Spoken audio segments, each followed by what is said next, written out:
BSc radiology and imaging technology. ఈ BSc radiology and imaging technology అంటే ఏంది? BSc radiology and imaging technology చేయాలంటే ఎవరెవరు ఎలిజిబుల్ అయితారు? మనకు నోటిఫికేషను ఎప్పుడు రిలీజ్ అయితది? ఏ యూనివర్సిటీ నోటిఫికేషన్ రిలీజ్ చేస్తది? అండ్ ఒకసారి ఈ కోర్స్ చేసిన తర్వాత మనకు సాలరీ ఎంత వస్తది? అండ్ ఈ కోర్స్ చేసిన తర్వాత మనకు ఎట్లాంటి జాబ్ ఆపర్చునిటీస్ ఉంటాయి? ఈ కోర్స్ చేయడానికి ఫీ స్ట్రక్చర్ ఎంత కావాలి? మనకు ఫీ ఎంత ఉంటది? అని చెప్పి ప్రతీది కూడా మనమైతే డీటెయిల్‌గా BSc radiology and imaging technology గురించి మాట్లాడుకుంటాం. మనం ప్రీవియస్‌గా ఇట్లాంటి వీడియోస్ చాలా చేసుకున్నాం. అండ్ ఫర్దర్‌గా కూడా ఇట్లాంటి వీడియోస్ చేసుకుంటా ఉంటాం. మీరు ఒకవేళ బైపీసీ స్టూడెంట్ అయితే డెఫినిట్‌గా మన ఛానల్ నుండి మంచి అప్డేట్స్ అయితే మీకొస్తా ఉంటాయి అన్నట్టు. కాబట్టి మీరు మన ఛానల్‌ని సబ్స్క్రైబ్ చేసుకొని మీ ఫ్రెండ్స్ అందరికి షేర్ చేయండి. ఒక డిసీజ్‌ని మనం డయాగ్నోస్ చేయాలంటే బ్లడ్ టెస్ట్‌లు ఎంత ఇంపార్టెంటో అండ్ మనకి ఎక్స్‌రేలు, సీటీ స్కాన్‌లు, ఎంఆర్ఐలు కూడా అంతే important. So, back bone of diagnosing a disease is made by radiology and imaging technology students. ఓకేనా? మనకి ఈ రేడియాలజీ అండ్ ఇమేజింగ్ టెక్నాలజీ చేసిన స్టూడెంట్స్ వాళ్ళు ఏం చేస్తారంటే ఎక్స్‌రేలు ఇవన్నీ కూడా తీస్తా ఉంటారన్నట్టు. వీళ్ళు ఏందంటే డిసీజ్‌ని డయాగ్నోస్ చేయడం లోపల హెల్ప్ అయితే చేస్తా ఉంటారన్నట్టు. And when it comes to course details, ఈ BSc radiology and imaging technology అనేది ఒక 3-4 సంవత్సరాలు ఉండే course.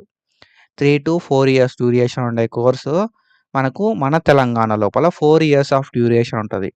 3 years degree plus 1 year compulsory internship అని చెప్పి మనకు 4 సంవత్సరాల డ్యూరేషన్ ఉంటది.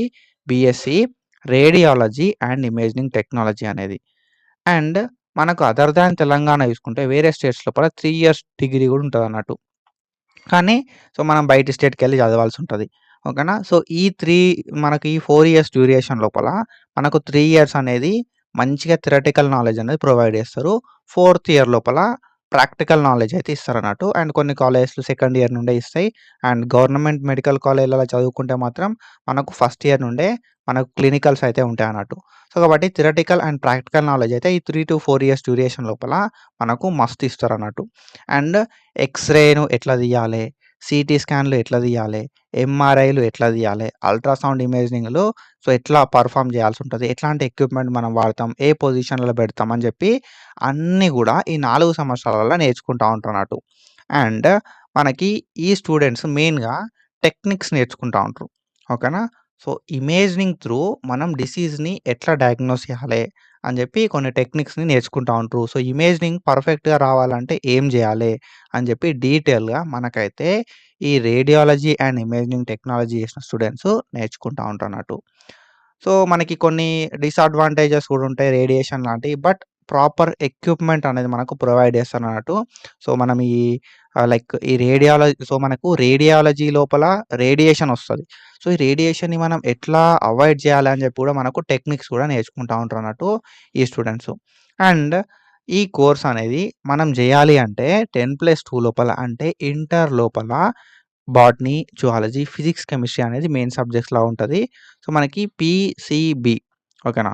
మనకు ఫిజిక్స్, కెమిస్ట్రీ, బయాలజీ అనే సబ్జెక్ట్స్ లాగా ఉండాల్సుంటది if you are from CBSE. And inter లోపల నీకు మోర్ థాన్ 900 మార్క్స్ ఉన్న సిట్యుయేషన్ లోపల నీకు ఛాన్స్ అయితే ఉంటదన్నట్టు. 900 కన్నా ఎక్కువ మార్క్స్ ఉంటే నీకు ఈ మనకు BSc radiology and BSc radiology and imaging లోపల సీట్ వచ్చే ఛాన్సెస్ అయితే ఉంటాయి 2025 లోపల. ఓకేనా? ఇది అండ్ తక్కువొచ్చినా కూడా అప్లై చేసుకోవచ్చు. బట్ ఏందంటే సేఫ్ మార్క్స్ ఏంది అంటే 900 మార్కులయితే సేఫ్ సైడ్‌లో ఉన్నట్టు. And when it comes to fee range. Fee range విషయానికొస్తే 4-7 లాక్స్ అయితే అయితదన్నట్టు మన ఇండియా వైడ్‌ల. ఓకేనా? ఒక దగ్గర ఒకలా ఉంటది. ఒక స్టేట్‌లో ఒకలా ఉంటది. ఒక దగ్గర ఒకలా ఉంటదన్నట్టు. గవర్నమెంట్ సీట్, ప్రైవేట్ సీట్ అనే దాన్ని బట్టి కూడా ఉంటది. 4-7 లాక్స్ అనేది మినిమమ్. బేసిక్ అన్నట్టు. అది యావరేజ్‌గా 4-7 లాక్స్ అయితది 4 ఇయర్స్‌కి.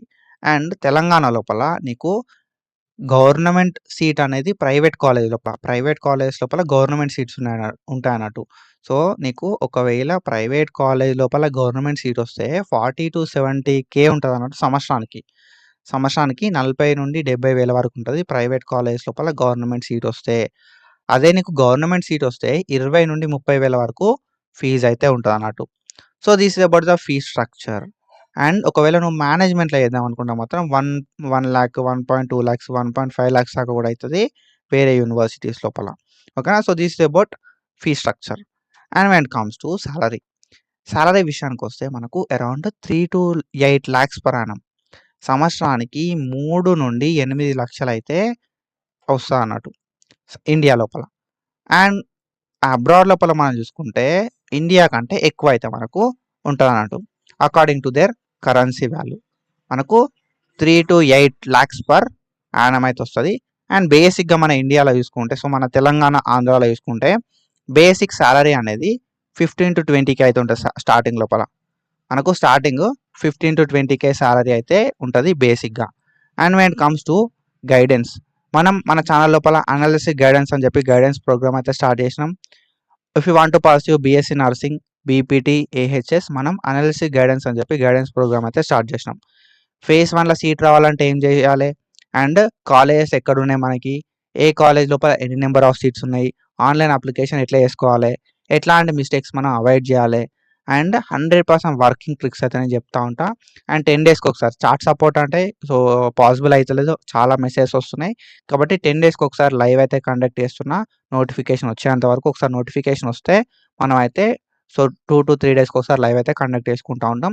ఒకవేళ మీకు ఏహెచ్ఎస్లో కావచ్చు, బీపీటీలో కావచ్చు, బీఎస్సీ ఎంఎల్టీలో కావచ్చు సీట్ రాకపోతే నెక్స్ట్ ఏంది అని చెప్పి కూడా గైడెన్స్ ఇస్తా. సో ఇదంతా గైడెన్స్ కూడా జస్ట్ 154 రూపీస్ మాత్రమే. మనకు అనలిసిస్ ట్యూటర్ అని చెప్పి యాప్ ఉంటుంది, ఆ యాప్కి వెళ్ళి మీరైతే డౌన్లోడ్ చేసుకొని ఈ గైడెన్స్ ప్రోగ్రామ్లో జాయిన్ అయిపోర్రి. సో ఇది. And when it comes to career scope, ఒకసారి BSc radiology and imaging technology చేసిన వాళ్ళకి మనకు హాస్పిటల్స్ లోపల వర్క్ అనేది ఉంటుంది, క్లినిక్స్ లోపల పని చేసుకోవచ్చు, డయాగ్నోస్టిక్ సెంటర్స్ లోపల, ఇమేజింగ్ రీసెర్చ్ లోపల మనమైతే కెరియర్ అనేది చూస్ చేసుకోవచ్చు. కెరియర్ ఆపర్చునిటీస్ అయితే మనకు వేరియస్గా ఉంటాయి అన్నట్టు. And teaching and academic opportunities కూడా ఉంటాయి మనకి రేడియాలజీ అండ్ ఇమేజింగ్ టెక్నాలజీ చేసిన వాళ్ళకి. So this is about the career scope. And when it comes to notification, ఈ నోటిఫికేషన్ మనకి Kaloji Narayana Rao university of health sciences నుండి వస్తుంది, ఏహెచ్ఎస్ అని చెప్పి. KNRUHS university of health sciences నుండి ఏహెచ్ఎస్ అని చెప్పి మనకు ఈ నోటిఫికేషన్ రిలీజ్ చేస్తారు. ఈ నోటిఫికేషన్ వచ్చాక మనం అయితే టైం టు టైం అప్డేట్స్ అయితే ఇస్తూ ఉంటాం కాబట్టి please do subscribe to our channel. And this is about BSc radiology and imaging technology.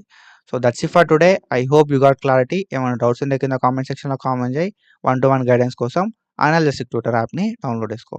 Follow for more content. Thank you so much. Signing off.